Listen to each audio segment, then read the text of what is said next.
This will be a video on fuse box upgrade. There's not much mention of this anywhere, but this fuse box has been really terrible since the day I got this car, which was like 30 years ago. Okay, so the car's been sitting forever, and we're trying to revive it, and I've done a lot of replacing of parts, and this is one that I think is a must. It's not going to do you any good to buy another one like this. We're going to go with the blade type fuses. So I already made a notation here about which wire goes where. And it's broken up into different groups here. It's like, here's like a large white-red wire connecting to 3 different fuses up here, and then another 3 different fuses down below here.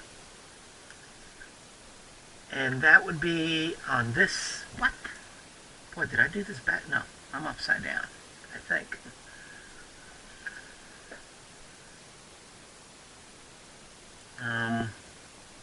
Well, I guess I am on the right side here. Okay. So, anyway, that's for the battery side. And I think all of these different groups here, here's 1, 2, 3, 4, 5 different groups here. This one and this one is for the battery group. This one on top here should be the headlamp group. This one below that, the white black wire, is the ignition. And then the bottom group here on this side, which is blue-white, is for the accessories. So I decided to go with these Blue Sea fuse boxes, or fuse blocks. Whoops. And these are individuals here, but they can be jumpered. There's some jumpers, and you can jumper, so you can achieve, the different, so you can send the voltage from here, say like from the headlight side. If you're going to call this a headlight side, you'd put a jumper right here, and then you'd have the left headlamp and the right headlamp, or vice versa, going right there, and then you'd have your 2 fuses here, and you'd have these 2 tied together with these jumper boxes. So this is, in my opinion, the right ones. You're going to need 2 of these, one for each side here. There's this side, and there's the other side. And I'm going to hook it up, and when I get done, I'll show you another video here. It's basically, we're going to use these 10 gauge lugs here, tying each side. And I don't think these are larger than 10 gauge.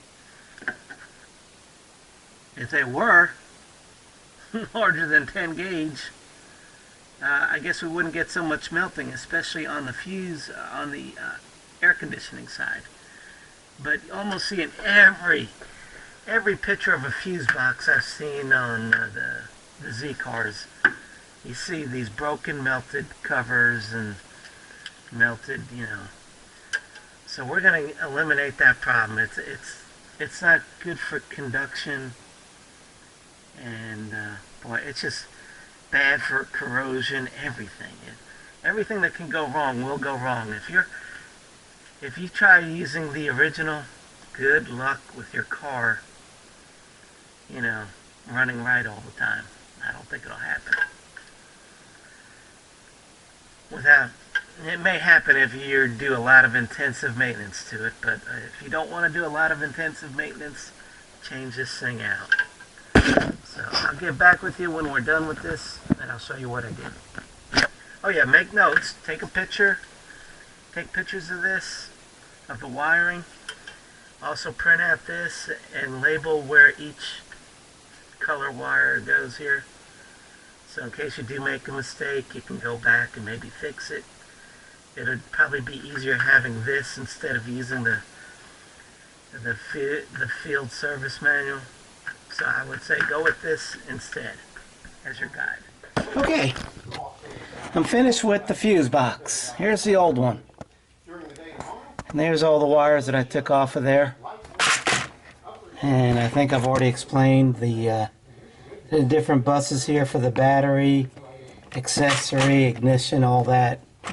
You can see that by looking at this little chart here, where it shows like there's a headlamp here, ignition, accessory, battery, and this is not California, so there's no floor temp lamp. And anyway, here's the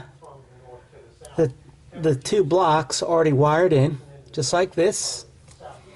And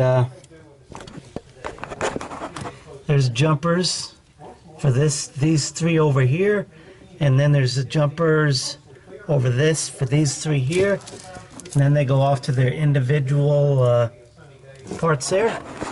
Same thing over here. There's one jumper here, and one jumper there, going to these individual circuits. Now, each block had 6 circuits on it for a total of 12, but I had 13 circuits, so the last circuit I added was right down here with a fuse holder. And this one goes to the radio. There's a radio there, so that's why I did that. And here's a wiper, air conditioner, what else? Fuel gauge, flashers, your 2 headlights right and left. And then if you went over here, on this side you've got the park and tail lights, the dome light, cigarette lighter, horn and stop light, brake, brake, stop. I think that's the hazard. This is the defogger. So that's all you got to do. I'll try and mount these later, and if I do, maybe I'll follow up. But you know. Anyway, I recommend this upgrade. And yeah, these are no good. This was from the day I bought this back in 1978 till today. This fuse box has been a disappointment, so I'm not sorry to see it go. It was no good the day I bought it, and it could only get worse.